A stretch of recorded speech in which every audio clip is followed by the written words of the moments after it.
up, y'all? Welcome to the Different Views podcast. Another episode. We got a special guest on. We got Ellery Moore on. Appreciate you coming on, man. You go ahead and introduce yourself. Man, I appreciate y'all having me, man. Ellery Moore, born and raised in Massillon. Good old Massillon Tiger, man.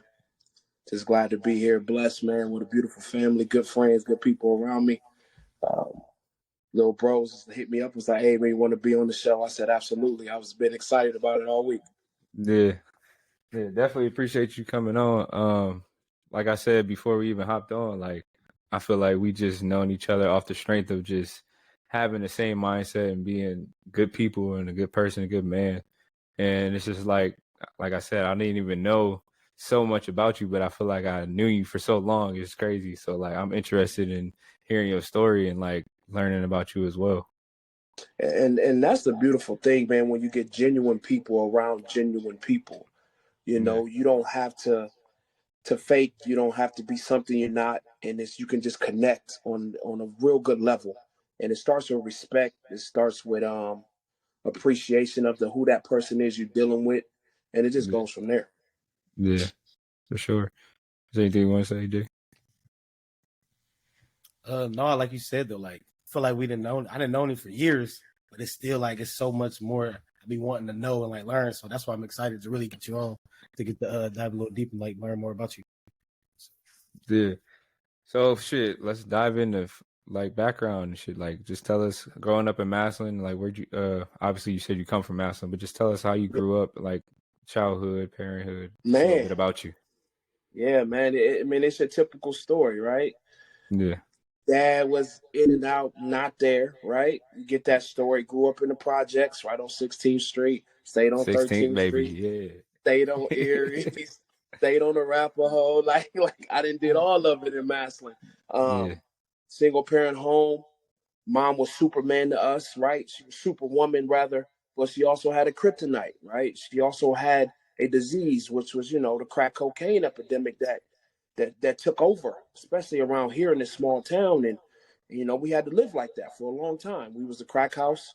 A lot of the times, me and my brother lived in that. But my mom was still an amazing woman. She did everything she could, right? Mm-hmm. Battling that addiction, living in this world as a single mom. It's not easy. It's not. And it was just one of those things, man. You grew up how you grew up. The neighborhood was tight, even with all of the toxic, the whole toxic environment, but the neighborhood was still tight, right? Yeah. You raised each other's kids when I grew up, right? Yeah. Like I couldn't do nothing bad without the neighbor whooping my butt before my mom got to whoop my butt. Yeah. So that's how it used to be, like the real community.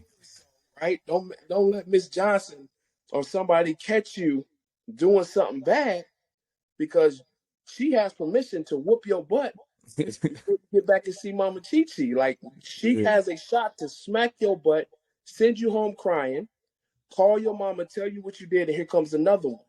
So the neighborhood was just tight, man. We raised each other. It was a village, right? Like I said, it wasn't perfect. It was toxic, but that's how it was. That's how it started. Yeah. Moved up to Canton for a couple years. Didn't work out. Got into a situation very similar to your situation as a juvenile. Yeah. I got into that situation as a juvenile, which I documented in Go Tigers. Yeah. Did that little bit of time I did there, and got out, man. And the rest was kind of history. I went and played for Massillon. Started as a sophomore. Yeah. Multiple D1 offers going into my junior year from Penn State all the way up. Committed to Penn State. Still had that hood attitude, right? I was from the projects. Can't no man tell me what to do. Paying bills at 16, 17, 18 in the house. I was doing manly things. So I thought I was a man, but I was so below that. I had an average work ethic. I was just really talented. My work ethic was trash. I mean, I loved the weight room, but other than that, I didn't practice hard. I didn't watch film. I mean, I didn't do any of that. So ended up not going to Penn State. Ended up going to Kentucky, which was a great move. I love the University of Kentucky. Love Lexington. Love the people in the Big Blue Nation. Played 4 years straight there. Again, attitude costing me millions. quick story. I remember the Dallas Cowboy Scout came in my junior year. And this is the honest God truth, Gary. And I could take you, if the facility was still open, I could take you to Kentucky where this man walked up to me. He had the blue Cowboys hat on, right? Uh-huh. The white cowboy polo, 3-button polo buttoned all the way up, and some blue khaki shorts on, right? Like I remember this like it's yesterday. And I had a bad attitude. I had a poor attitude. That man looked at me and said, I don't know if I should draft you or not watch your film. Man. So it was no in between. Yeah. It's like one or the other. Right? Yeah. I'm going to spend some money on you. I'm not even going to look at your film. Yeah. This is what he said to me. And you know what I looked at him and said? I said, it'll be all right. And I walked away. Oh, I'm telling you, man. I was just so buzzed, man. As I was already arrived, and it cost me a lot of, you know what I mean? Cost me some draft picks. End up being a free agent with the Browns, free agent with the Bengals, arena ball after that. And then after that, man, I remember telling my boy Dwayne Robinson, and then I'm gonna let y'all. I told Dwayne Robinson, and my boy Sweet Pea Burns. Dwayne Robinson was the 4th overall pick by the New York Jets. I played side by side with him. And then my boy Sweet Pea was a 3rd round pick by the Colts. He got a Super Bowl ring. And I looked at them both. I said, man, I'm gonna make it to the top with y'all in this league. I'm gonna be the best dope dealer they ever seen in their life. I didn't make it to the league. I chose the streets, and I'm going to federal prison, man. That's crazy. So it's some life, you know, it's some life for me, man. And got out. They was dating somebody while I was in there. That didn't work out. End up sleeping in my car for a little while. I had a gym with a couple buddies, training kids, training, you know, professional athletes, regular clients too. And I was making my yearly salary was $19,788.22. That's how much I made in that year.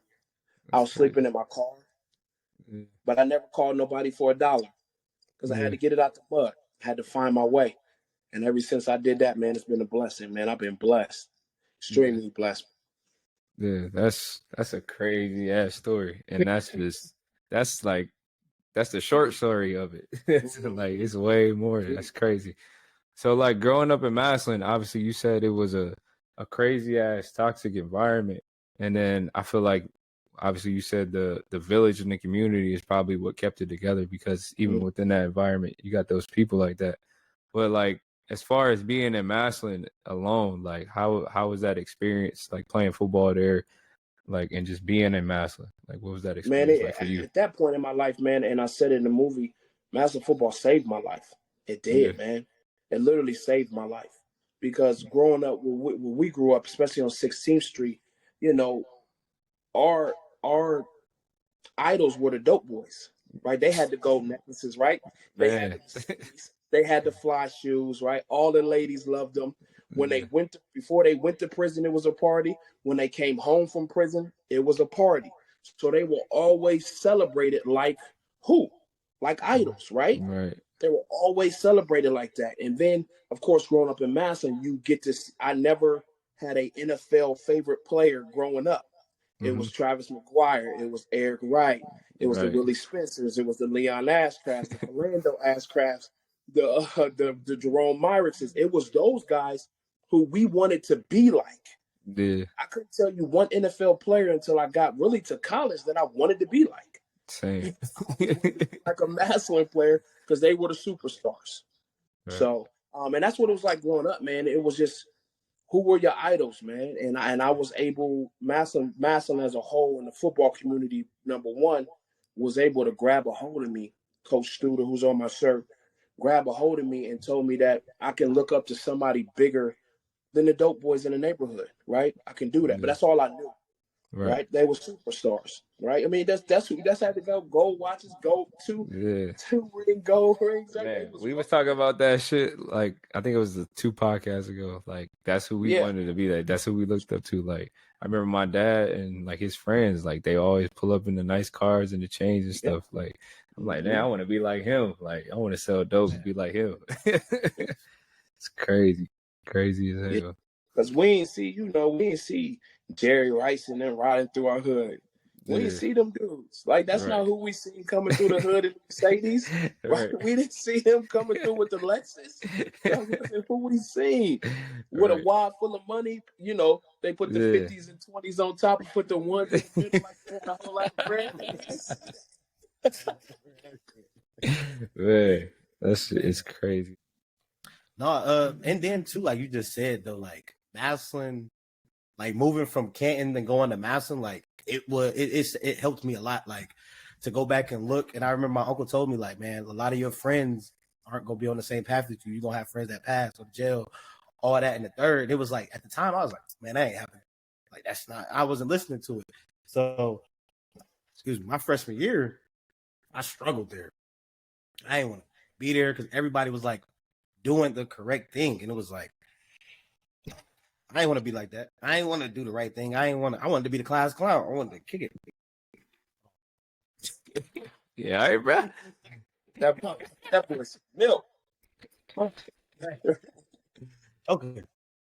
But no, though. So it was like when I got there, it was like a culture shock, like for me a little bit, as in like people were on the right path. Everybody was like, I want to be a football player. And like you said, I didn't remember looking up to NFL dudes. I didn't know no NFL dudes. I didn't know no college players. Like now we talked last week and I was telling him like the two people I looked up to was him and Chop, because then was like the older cousin. So it was like, I thought they was like the coolest dudes in the world. So it was like Massillon does help. Like, and that's one thing I will say, like, because it's either you gonna buy in to the culture, or it's like you gonna get up out of here. Like, right, that's why, like, exactly. I'm from like Canton don't last. Like, and I didn't see a couple of homeboys like come and they didn't last, like, because it was like you gotta buy in. But it was just like I had my mom that was like, you wanted to come here, so it was like you gonna get your act together. It was like you ain't got no options. So it was like, and eventually I fell in love with Massillon football. Like that was probably one of the greatest times. That's why I always say it all the time. Like high school, younger dudes now be like, I can't stand high school. I'm like, I kicked it. Man, Massillon was the fucking funnest time. One of the funnest times of my life. Man, I will run that. I will run that back as soon as you say run that back. Run that back real quick. No, you want to do it again? Run it again. It's insane, bro. You know, football players. That year, we did the Go Tigers movie. We had film crews, like insane. That shit was like a movie for real. Crazy. Dude, that shit is lit, man. Love Massillon. Shout out to Massillon for sure.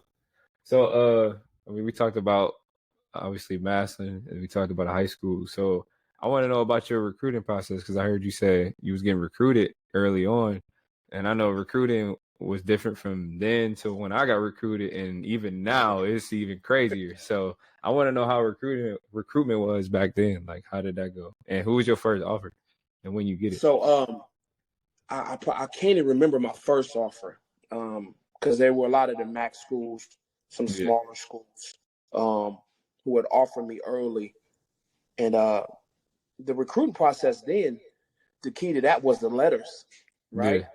We used to just it was mail. It was mail. You would talk to the coach, and then you just got letters from everybody. I remember getting handwritten letters from Steve Spurrier.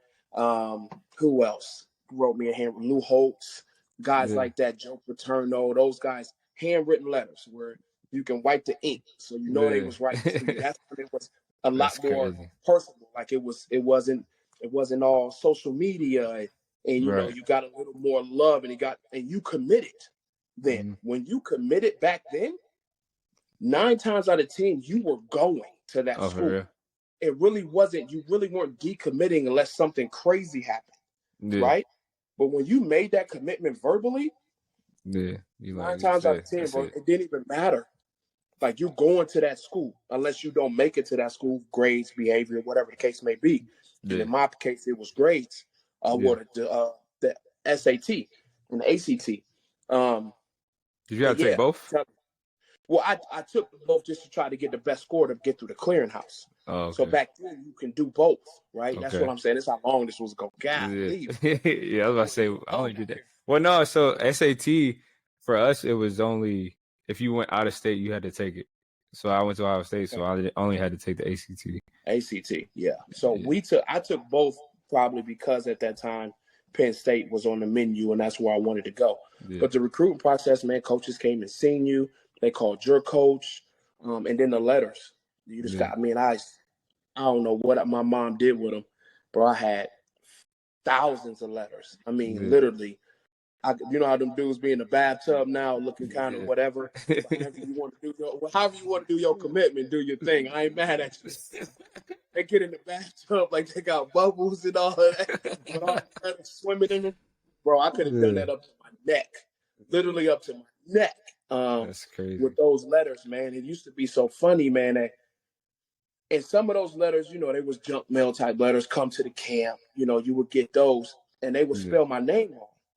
Oh, for real? So yeah, real story. I walked down Coach Jarvis. He's now the special teams coach at Massillon. Coach Studer, whose dad is, you know, Big Stu, Rocky, all of them. Them was my dogs. You know, me and your family. That's my dog for life. You know that. Yeah. But I would get these letters from like Nebraska, USC, Auburn, Georgia, and they would spell my name Elroy. I wouldn't even open the letter. Yeah, and my boy like that too. I take that letter. Give me that letter. Hey, you say you tripping, bro. It's tripping, bro. Man, Tippin just called me. No disrespect to Tippin, bro. That's USC, bro. You throwing that away, man. I'm like, man, that day, man, don't want to spell my name. Right. Up to him like real goofy, like goofy stuff. But that's what it was, man. It was more. There was a lot of one-on-one. It was a little bit more personal. And back then, you know, you did the camps, right? You did the camps, and that's where my scholarships start coming from. It wasn't even really. I gotta admit, it wasn't even me playing on the football field, man. I don't because you didn't get tape like that on kids. There was no huddle. I was about to say you didn't have all that to see. Twitter, right? They probably had to come to a game to see. No, exactly. So I went to the Michigan football camp, and Antonio Hall was there. I believe Munoz was there. Mike Munoz, who was Tony Munoz's son, the Hall of Famer, he was there, and we was all sophomores. And I went up there and went ape. It was my summer of my sophomore year. I went up there and went ape shit, bro. Just in camp, I was terrorizing them. And Michigan coach Hope was Brady Hoke. Walked up to me and said, "Hey, I heard you over here terrorizing these seniors. I didn't gave scholarships." I said, "Coach, they can't block me," and just walked away. I didn't know who he was, man. I didn't know who the dude was, man. Coach Carr was there, but and then that's when Jay Paterno came in right before the season started and offered me my scholarship. It was like a week or two after that camp, and then that was the biggest one at that time. So that was the first one I remember, and this went crazy after that. Yeah, that's dope. That's crazy that the fucking like all that shit. Because I feel like that happened with me. Like when you get all that attention and all that shit, it's like you get big headed for real. And it's just like you don't get to the point where you get like cocky like towards your people or nothing, but it give you that level of confidence, like you say, like they ain't spelling my name right, like I ain't talking to them. But then if you look back on it, like, man, I was tripping. Like take every opportunity I get. What you mean? Care if you spell my name wrong, say my name wrong, fuck all that. Shit is crazy. And the crazy thing about it back then though, bro, what is I didn't have nobody, especially at my time, right? Because the last person that really came out big before me was like in 91 with like Eric Wright and Travis McGuire. Yeah. And we talk 8-9 years later. Right. And it wasn't no big time recruit. That was the first time Joe Paterno had been to the high school since Chris Spielman. Yeah. So when did Spielman play? Imagine that. I had at Massillon. No, I said when did he play? Joe Paterno was recruiting. Oh, in the 80s. Oh, damn. Yeah. And that was the first time Joe Paterno had been to our school since he was there. Yeah, that's crazy. So I had nobody to walk up to me, G and D. I had nobody to walk up to me, y'all, and say, "You're really not that good. Yeah. You got a lot of work to do." It's a bigger picture than this. There's more to this game than what you see today. Right. I didn't have nobody that I respected enough because nobody had done what I was doing for so long. So you felt like you already made it. And nobody did anything with it after me either for a long time until Crable popped up. Yeah. Like, that was 5 years later. Yeah. Well, he was 2002. even through college, coming home, nobody had ever touched my level. Yeah. And it was too much. I couldn't handle it. I didn't have the ability to handle it as a young man. Yeah. It's like there's no environment or person to really humble you, because it's like you can't tell me shit. You ain't did it. You ain't done what I did. Period. That's crazy. But to go back to, like you said, like when you were just talking about like growing up in like Massillon, how the communities were. And like I said that I actually made a post about that the other day. Like if the communities would come together, like how you said, like it wasn't no acting up. Like Miss Johnson was getting whooped by Miss Johnson, and she was checking you. Like right.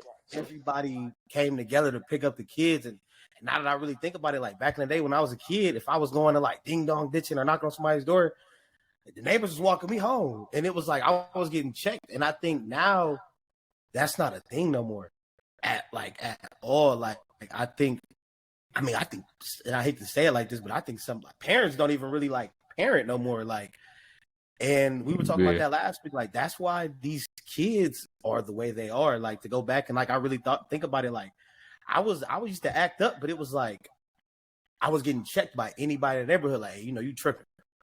Yeah. So I think that is like the biggest thing. Like when you really think about it, like that's missing. Like that village around these kids nowadays. Like it's no village around no more. So it was like the two adults that are saying something. It's like I ain't gotta listen to you. Like it really does take that whole crew, that whole village, to really get these kids nowadays. That's missing so much, and it's hurting the generation. Like now that I really think about it, like yeah, that's missing. Yeah, definitely. And you're right. It is missing, and it's crazy. Where it's really missing at is the accountability, right? People being accountable, and we keep looking at our kids. We keep looking at the youth. It's not the youth. Right. They didn't teach themselves. Right. They didn't teach themselves. They had examples of how to do it wrong more often than they had examples on how to do it right. Right, because that dad or that family that was together and worked a 9 to 5 at the steel mill, and mom worked at the restaurant, and the boy didn't have Jordans going to school, right? Mm-hmm. That boy right there got talked about. Yeah. He wasn't a cool kid. Mm-hmm. The split family, dad's a dope boy, mom barely working, probably just getting child support, whatever the case may be. He laced out every day at school. Right. So now he's a kid. Right? So that's how that happened. And I gotta be honest, I want to say it started right with the generation before me. And then my generation carried the torch that now trickled down to y'all and fell to these young people. That's how I feel. That's my level of accountability. I know it started with me at some point. Yeah. I know it did, because who I learned from. Mm-hmm. And that's the thing. Nobody wants to hold themselves accountable. It's always somebody else's fault. Yeah. It's one thing my mother didn't do. One thing, that's why I call her Superwoman, is she didn't blame my dad when the lights got cut off. Yeah. She didn't blame my dad when the heat wasn't on. When she sold all our stuff for Christmas to smoke crack, she didn't say your dad did this. Right. She looked in the mirror and blamed herself. Yeah, if you can do and that, told us she's gonna do everything she can not to do it again. Did she do it again? Of course she did. She was struggling, but she never blamed the man who was supposed to beat her to make sure the heat stayed on. Right? To make sure that we had clean clothes, that we knew how to brush our teeth, that we knew how to take a shower. Yeah. We didn't know none of those things because my mom was raising two men. And never, ever, ever blamed it on my father. We see people today, young ladies today, who are quick to blame it on the baby daddy, that things are not going right. And I'm not saying they're not correct. I'm not saying they shouldn't feel that way. I'm not saying that that father shouldn't be doing more. That's not what I'm saying. Right. But at some point in your child's life, you have to take full responsibility and raise that child the best way you can. And don't ever let that child blame anybody else for falling short. Exactly. Accept themselves. At some point, it's going to be hard, right? When you can't make ends meet and you see this dude on social media or you hear this dude is at the bar buying bottles. I can't say that's easy to deal with, mothers, because I love it. I was raised by my mama. Like, Yeah. she's Same. gone now, but But that we was my always. baby, right? That's my baby. So I get it. I watched it. I watched the struggle, but I also watched the woman not blame the man. Yeah. She said, "These are my children. I gave birth to these children. They belong to me. If nobody else in the damn world wants them, they are mine. Yeah. I'm accountable. I'm responsible." And that's what I watched my mom do. And again, it's no disrespect to you ladies out there raising your children on your own. Listen, for a long time, for a very long time, I was an absolute horseshit father. And that is the truth, fellas. I wasn't good. I thought a couple of dollars here and there was cool because my dad didn't do it. I thought that, if I posted a picture of him or if I went and seen him for a little bit because my dad didn't do it, I thought I was doing enough. Yeah. I wasn't doing anything. Nothing. And the mothers of my children are absolutely amazing. And they never publicly, at least, they might have done it with their homegirls, right? With their homegirls, they went through it. But publicly, they never bashed me. Yeah. They never bashed me. And I'm blessed for that. And I now, in my opinion, for the best that I can do, you won't find another man better trying to be a father to his children, man. Yeah. That's dope, man. I appreciate that because, like, I grew up the same way. I mean, I know Dejan did too. Like, come from the same, not the same, but similar situations. Like, my dad, it's crazy because my dad was actually there, but wasn't there. Like, he was there, but he wasn't present. And then he was in and out of jail and shit too. So I learned what not to do, the same shit. But I felt the same way when I had my first son. Like, I was fresh in the league. I'm a first year in the league when he was born. So, like, I didn't get to see him as much as I wanted to, but I felt like when I did see him, I would post a picture or I would send her money or whatever. And I felt like, oh, yeah, I'm being a good dad because my dad didn't do this type of shit. And I realized the same shit. Like, nah, you ain't doing shit, bro. Like, you need to step it up. And as much as I disliked her, like, and as much as she tried to make it whatever, I had to come to the realization, like you said, I had to find somewhere where my accountability was. Like, I chose, because me and her were never together, but it's like I chose to be with her and do what we did, and we ended up having a baby. Like, that's my decision that I made, and I brought him here. Like, he didn't ask to be here, so I had to find accountability in that, and that's what helped me, like, be a better father and realize that even the little stuff I thought I was doing, it wasn't enough. So that definitely helped me too. Yeah. What growth comes with looking in the mirror, man, and pointing at that man or that woman. Yeah. That's what growth starts, man. It's right there. You uncomfortable looking at that person, you know what I mean, telling them, right? It's just like when we play ball. It's just like when we play ball, y'all. Our fans have the ability to criticize us. Yeah. Right? That's when they get away from their world, right? They get away from, not going to work on time. They get away from, whatever toxic things they got going on in life, and they project it on us, on our playing fields, right? Oh, man, how'd he miss that tackle? How'd he miss that sack? How'd he miss that block? How'd he miss that throw? And that whole time, guess what they get to escape? Reality. They get to escape responsibility of themselves at that moment, right? So if you flip that TV screen, right, and put them on it and let them watch their lives every day, how they really gonna act? Right, they gonna shut the fuck up. They gonna sit them like, damn. What the hell? That's me. Right, they don't even know how to form words. Shit, what?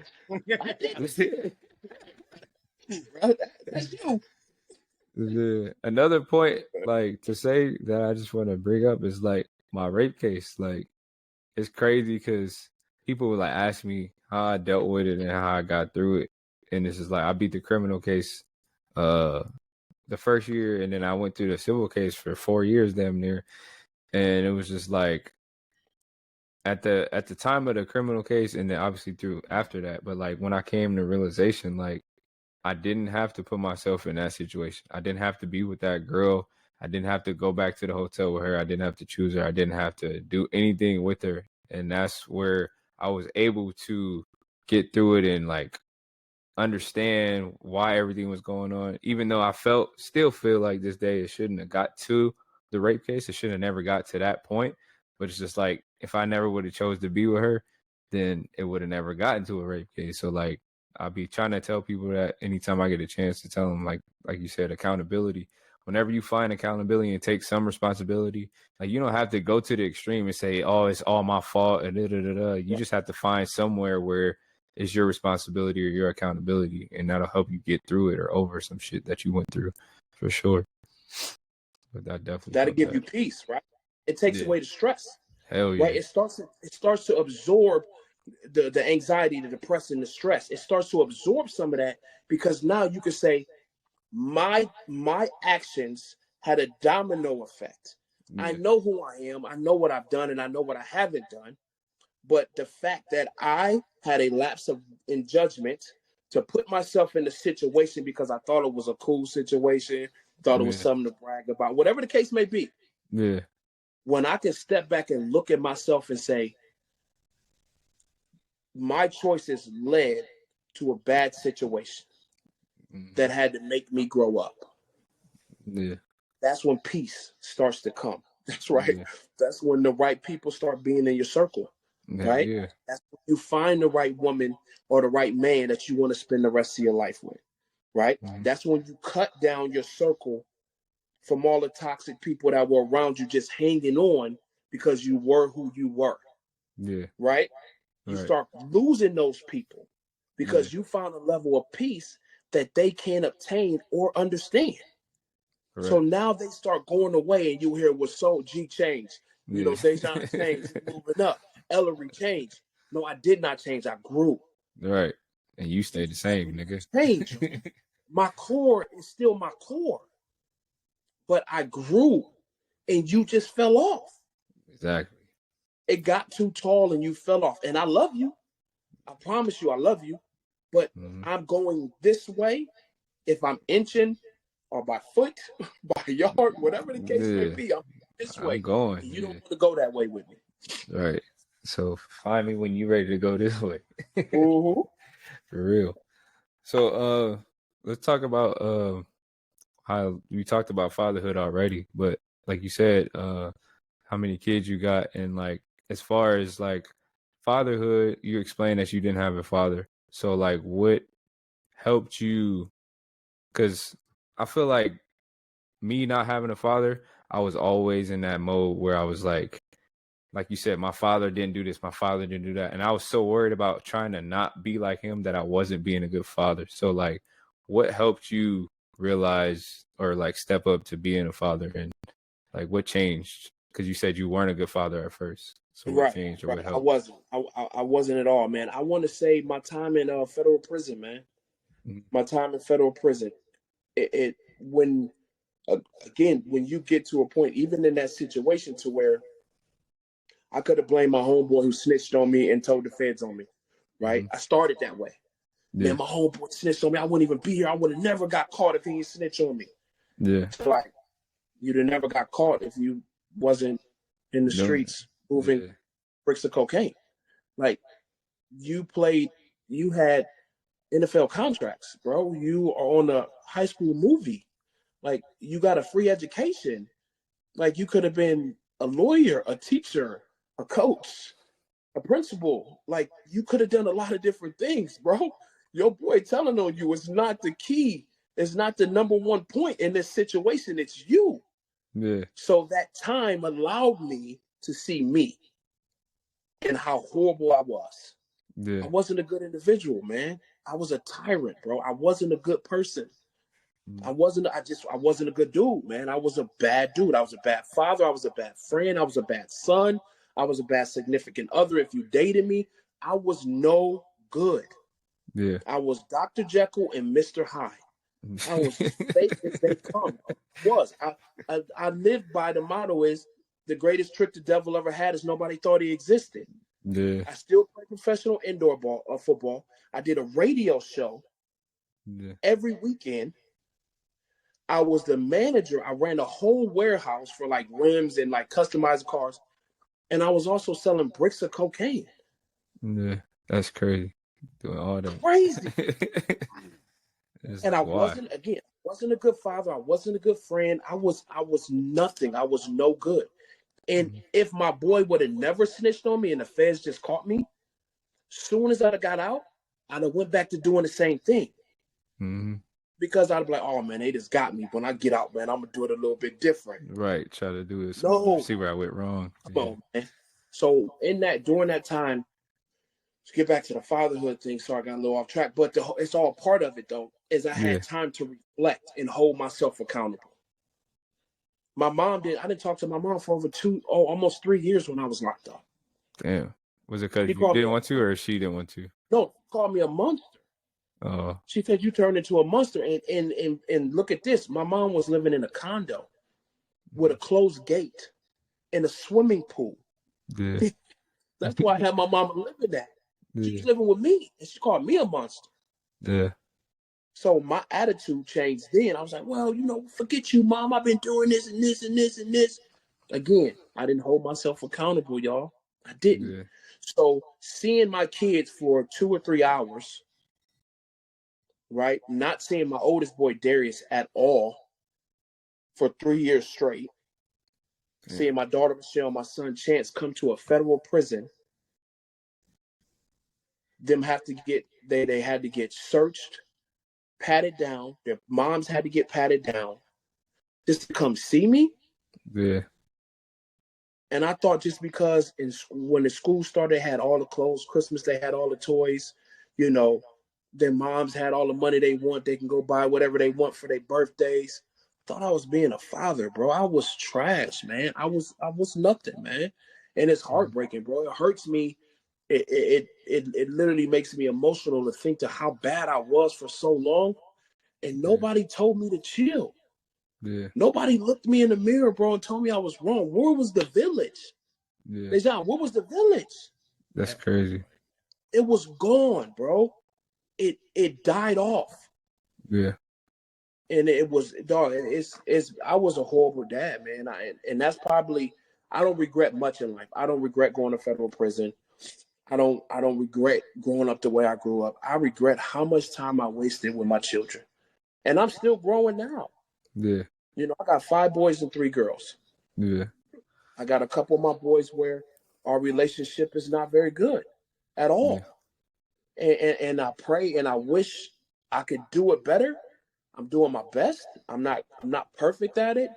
But I'm trying. Yeah. And that's all I got. Yeah. I mean, that's all I can give you was my best. At this moment, I'm giving you the best version of me right now. Right. And it's not easy, bro. It's and women think that a lot of us men just out here living this life and we don't carefree and we let them handle all of the responsibility. Listen, ladies, a real man, almost any man, real talk. Even that tough guy, right? Even that tough guy, when it comes to his children and he knows his children, man, he hurts. For his kids, man. Man, felt that shit. For sure.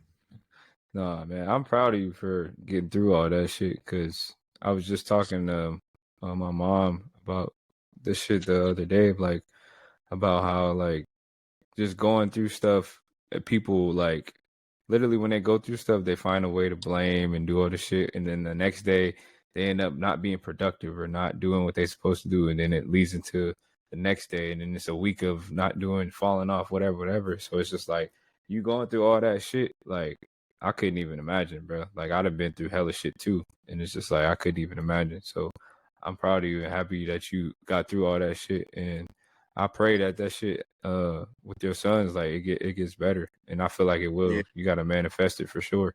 But I know like shit, it's crazy because even though I wasn't fucking with my dad, like I gave him multiple chances to try to come back. Like when I got to Ohio State, when I got into the league, and he just wasn't, like you said, I was just going here and he just wasn't trying to go that way. And it was just like, now I don't talk to him. I haven't talked to my dad in like 3 years, I think. So it's just like the fact that you trying, like it's gonna happen because I was on the opposite side. Like he wasn't even trying and I was trying. So it's just like they gonna see that shit one day. Like it's gonna happen for sure. And listen, I have moments very similar to your father. Was like, okay, I tried enough. They ain't reaching back out to me. I'm not reaching them. They're not hearing me. And I got times where I want to give up. Because I do. Again, I'm human. I am as transparent about me as anybody you'll ever meet, because I want people who listen to this, especially y'all. If this was a personal conversation and we weren't on your show here, different views, I would have this conversation with y'all to let y'all know it's okay to be in a dark place. I use this all the time. It's okay to be in a dark place. Just don't stay there. Yeah, just he said that shit. He said those exact words. Right? That's crazy. Don't stay there. You can be in a dark place. We're allowed to go there. It happens to the best of us. If it's a minute, let it be a minute. If it's an hour, let it be an hour. If it's a day, let it be a day. If it's a week, let it be a week. If it's a month, let it be a month. If it's a year, let it be a year. Don't stay there, and get out of that son of a bitch on your own. Don't lean on nobody else, because one day that person you leaning on is going to get tired of you leaning on them. Right. Or they're going to disappear. Then who the hell you going to lean on then? Right. You don't even know how to lean on yourself. Exactly. That's crazy. That's some great advice for sure. Definitely.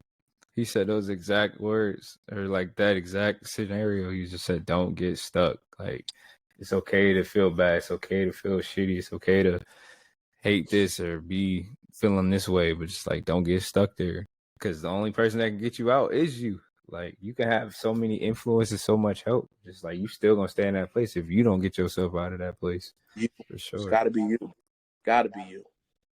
Just to really touch base on what you just said, like with your kids, and I think later on, when they, not saying they're not mature or they ain't fully understand it, but once they fully understand that you're trying and that you're taking responsibility for your part and not being in their lives, I think they will come back. Because I will say, like, and what was that, like 2019, I tried to reconnect back with my father, and it was the same thing. He was making excuses though, like, oh, it was your mom, and it was this, it was that. And I think I just needed to get clarity on why he wasn't in my life. And I think if he would have took responsibility and would be like, man, I did this, I wasn't this, I did that, I could have probably been like, okay, we could work something. Like, maybe we can do something. But it was like still the same thing. And it was like, damn, like, you still blaming her? And it's like the craziest thing, though. My mom, and to this day, my mom has never, like, said nothing. My mom tries to pursue me to talk to him. And, like, she used to really, like, beg me. My mom, like, when I was younger, like, I think I was, like, middle school, my mom used to try to, like, she used to bribe me to go see him. So, like, and for you to still, like, down her and still not take responsibility, it's like, damn. Right. And he probably thinking the whole time that she bashing him and telling you all this stuff, and she ain't even doing that. And it was funny because he was bashing her, trying to get cool points. Like, man, I was really, no, bro. Like, you gonna bash my mom, the one that was raising me? Like, what?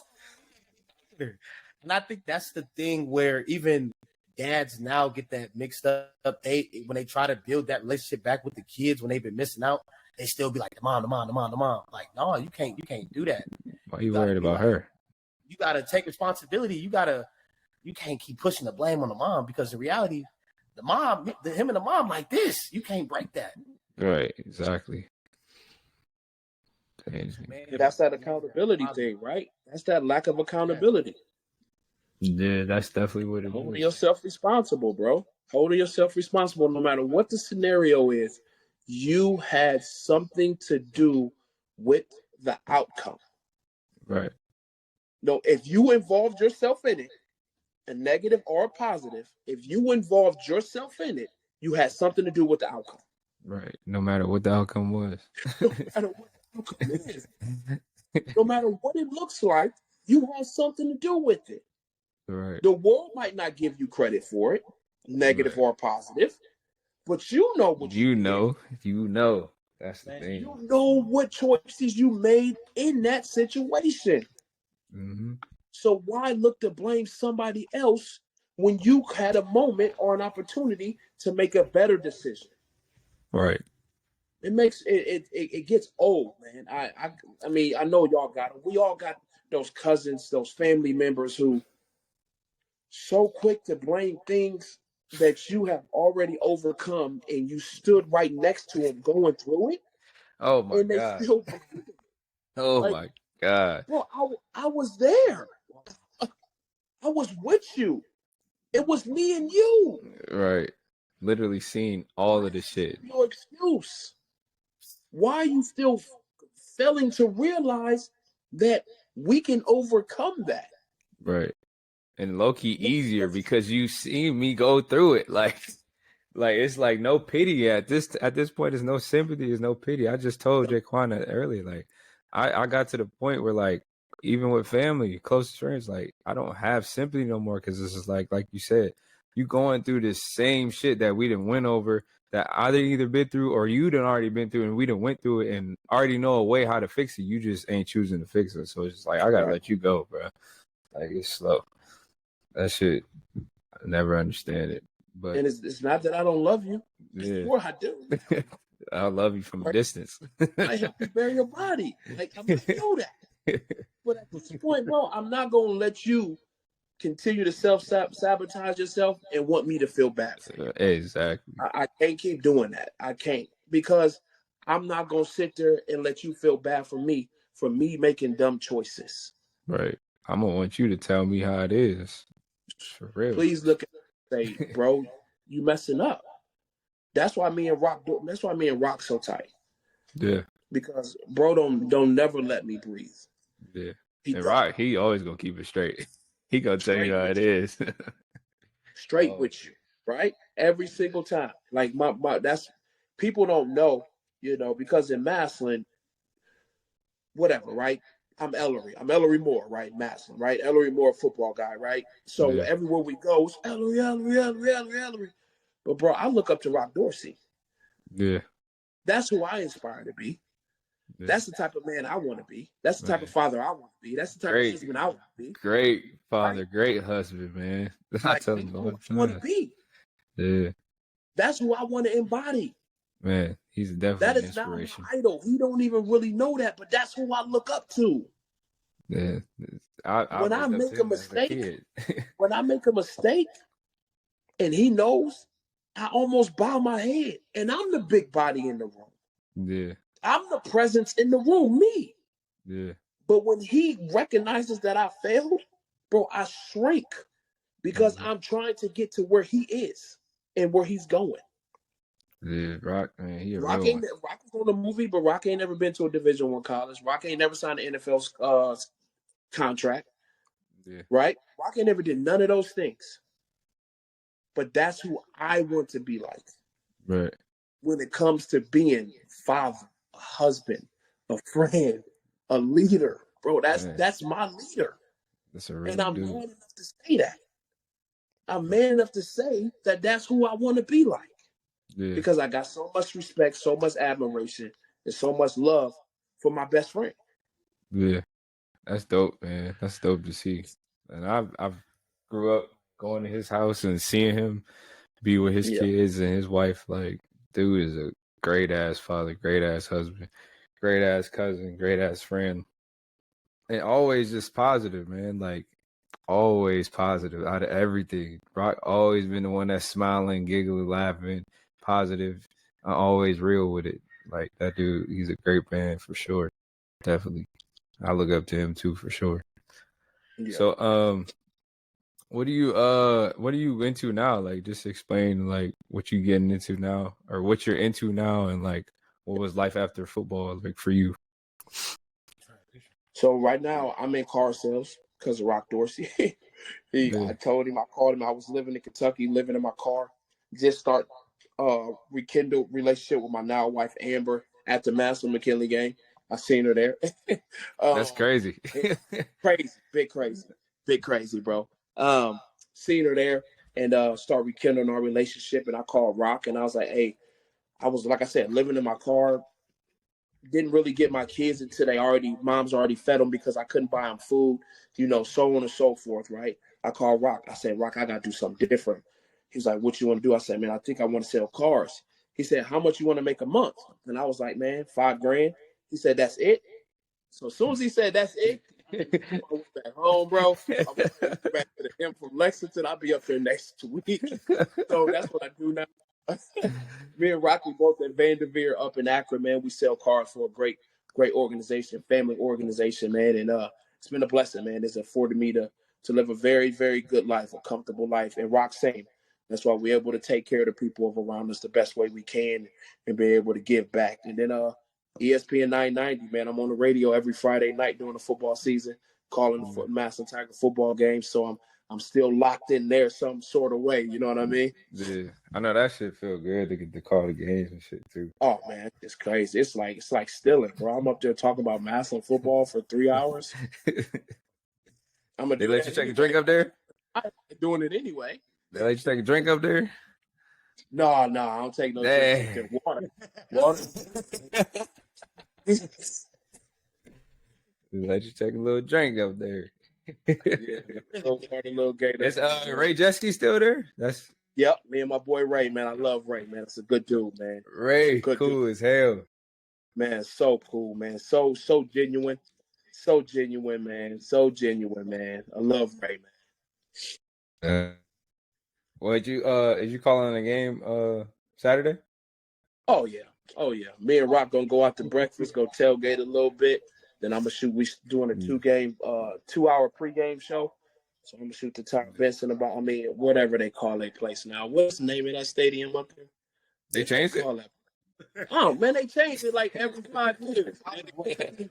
I didn't even know they changed it. Now it's called the Tom Benson in the Pro Football Hall of Fame Village. I don't know what they doing to Canton. Nah, no disrespect to my Canton people. Y'all know I love y'all, man, but y'all know what we do. About to whoop that ass. Whoop that ass. So, with you being a car salesman, what do you have any advice or tips for somebody who would want to get involved in that?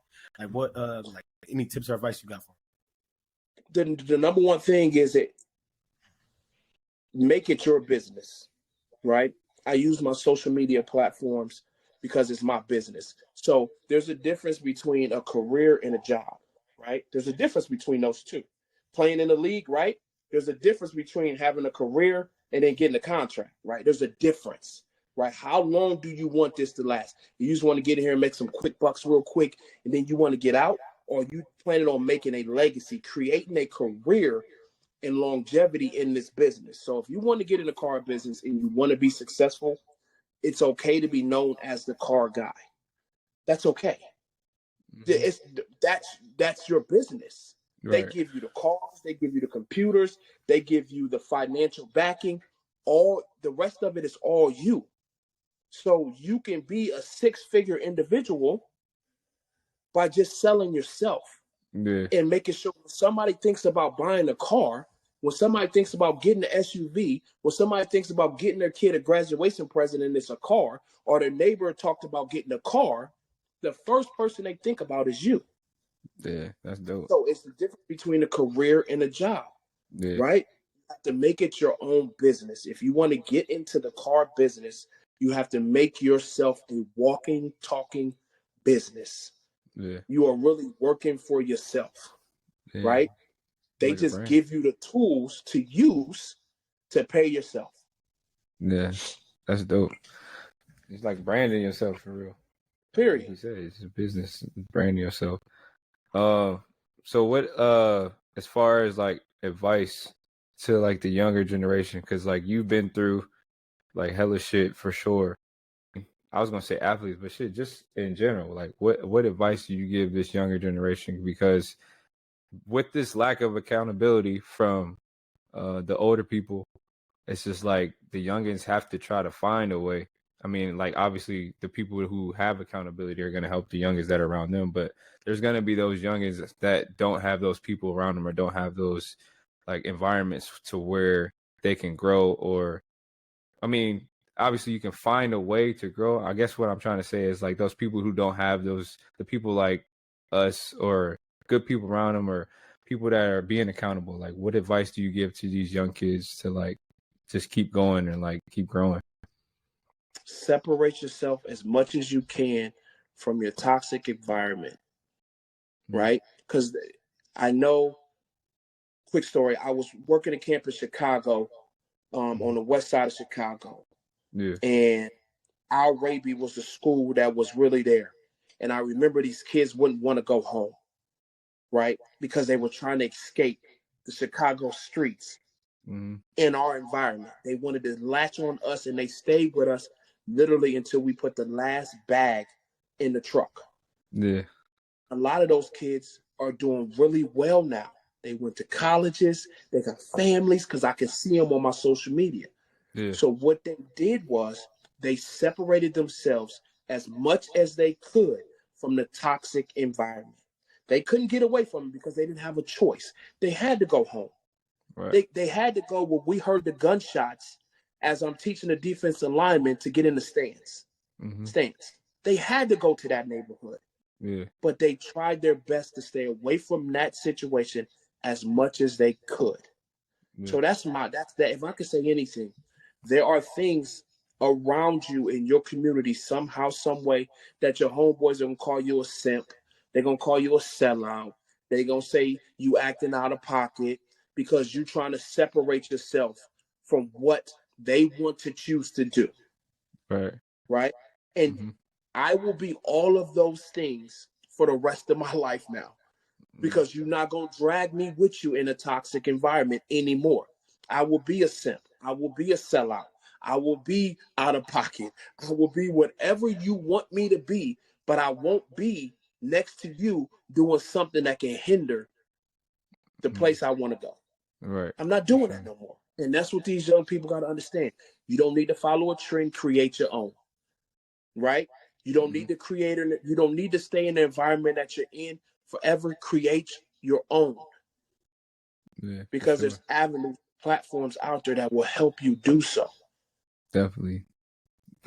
Definitely. That's great advice for sure. So y'all young kids definitely need to listen up to that shit, because this is somebody who's been through way more than what a lot of y'all will ever go through. And some probably will go through this or worse. So it's just like, just keep that mindset for sure. But like, I feel like a lot of these kids is just make believe and trying to be something they ain't, and ain't even really going through nothing crazy, but just gotta just understand that, like you said, separate. Cause like it don't even be sometimes a toxic environment as far as like something violent or something like that. It could just be your best friends just kicking it all the time. And just like, that's a toxic environment. Like, they're just holding you down. It don't seem toxic because you having fun, but it's just like they holding you back. That's still a toxic environment. So I feel like everybody just needs to see and realize what environment they're in, if it's toxic or not, and if it's helping them get to where they want to be, and definitely separate if it's not, for sure. Yeah, it's time to look in the mirror and ask yourself what you want to be. Man, we had to grow up fast. We had to grow up fast. And I wish I never had to grow up fast, because I know I missed so much as a child. I missed so much as a kid.